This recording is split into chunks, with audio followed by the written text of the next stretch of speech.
Greetings. Martin here, Ariana's Restaurant. At home, in recovery, but getting better.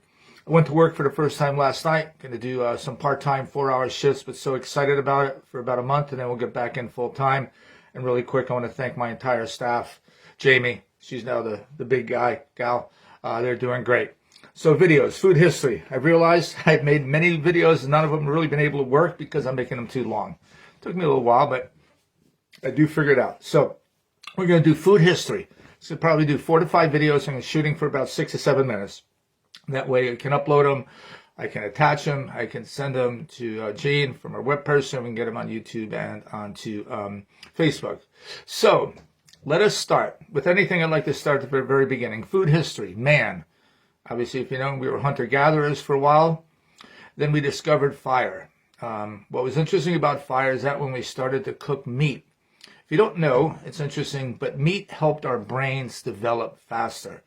That was a huge deal in watching Neanderthal evolve into what now is a Homo sapien.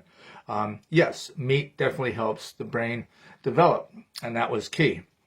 But we didn't really start civilization until we had cultivation. You talk about the Fertile Crescent, the beginning of life down in Egypt, Alexandria.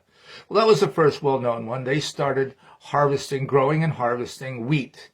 So right then they started having a harvest. They had a product. They were farming. That's where it all began. Society, civilization began with farming.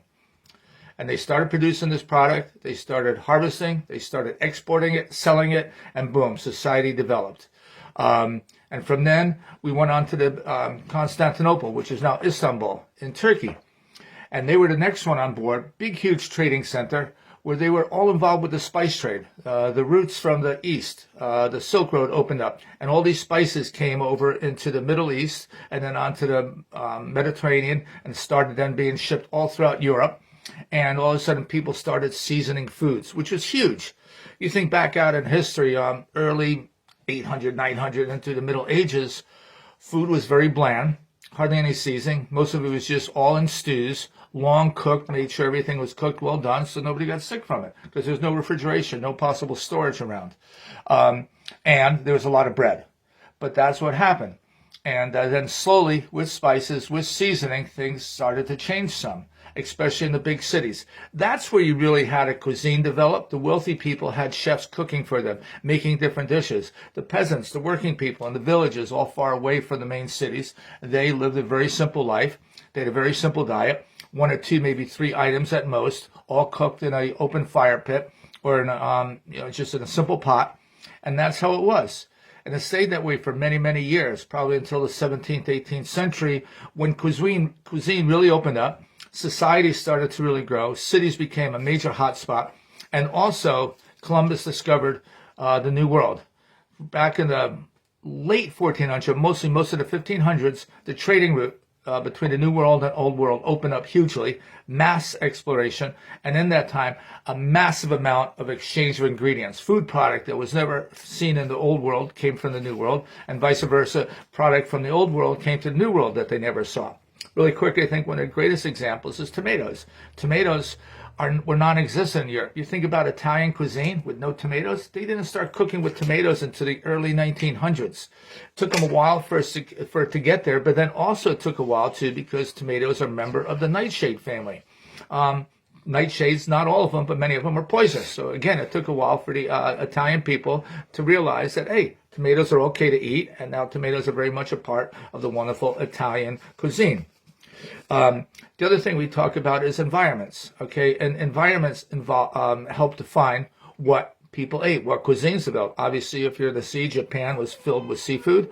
You go down to the Caribbean seafood, coastal area seafood, inland in the mountains and stuff, you had the meats.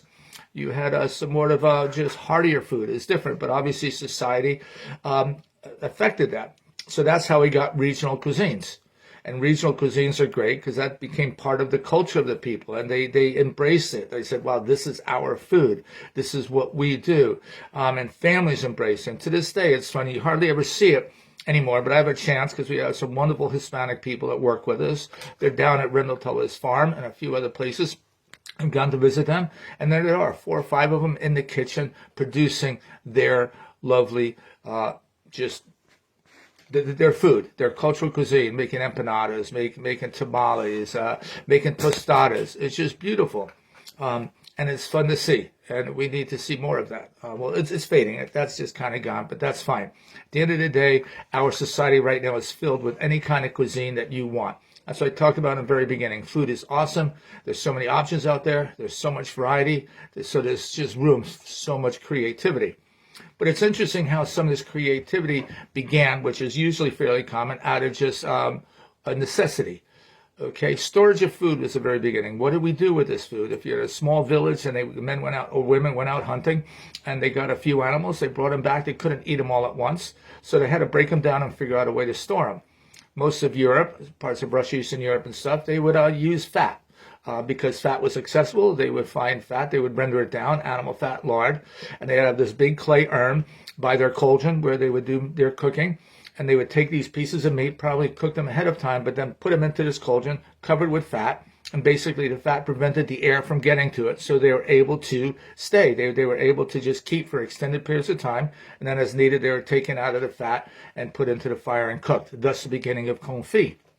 In Japan, rice only became part of sushi in the 1900s. Rice was at first used to cover the fish. When fish was caught, they caught a bunch of fish. They laid them out. They laid them out on this bed of rice because rice was plentiful. Poured a bunch of vinegar over the top of them. Covered them with rice again, and that way they were preserved. Finally, in 1900s, early 1900s, a street vendor in Tokyo decided, hey, let me try and put the rice with the fish, and boom, there we have sushi. The Caribbean.